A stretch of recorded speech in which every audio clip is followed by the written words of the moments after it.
দোকান পেতে দিয়েছি, তুমি এখানে বসো। আমি প্রধানের বাড়িতে যাচ্ছি সাইকেল আনতে, ছেলে মেয়েগুলোকে স্কুলে নিয়ে যাব। কিন্তু আমি তো চোখে দেখি না, কি করে বিক্রি করব?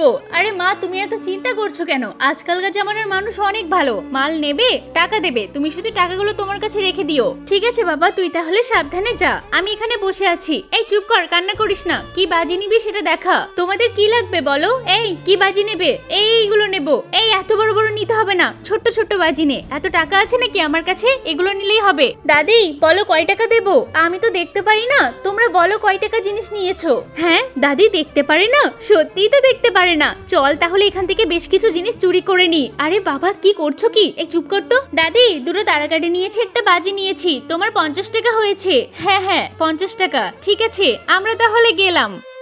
2 পাতা মতো মোমবাতি নিলেই হয়ে যাবে বল? হ্যাঁ মা ঠিকই বলেছো। কত দিতে হবে মোমবাতি? দেখো আমি চোখে দেখি না, তোমরা যা নেবে টাকা আমাকে সাবধানের মতো দিয়ে যেও। ও ঠিক আছে দাদি, এই নাও 50 টাকা। আমি 3টে মোমবাতি নিয়েছি। এখান থেকে কিছুটা বাজি চুরি করে নিয়ে চলে যাই। এই চল চল চল এখান থেকে। মনে হয় সন্ধ্যা লেগে গেছে। আরে এত তাড়াতাড়ি বাজিগুলো বিক্রি হয়ে গেল, মানুষ যে ভালো বিক্রি করেছে। বাবু তুই এসে গেছিস, এনে তোর টাকা। আরে এই কত টাকা কেন? 8 টাকা কোথায়? 8 টাকা তো নেই, এই টাকারই তো বিক্রি করেছি। হ্যাঁ এই টাকার বিক্রি করেছো? তার মানে অর্ধেক মালপাতি সব চুরি হয়ে গেছে।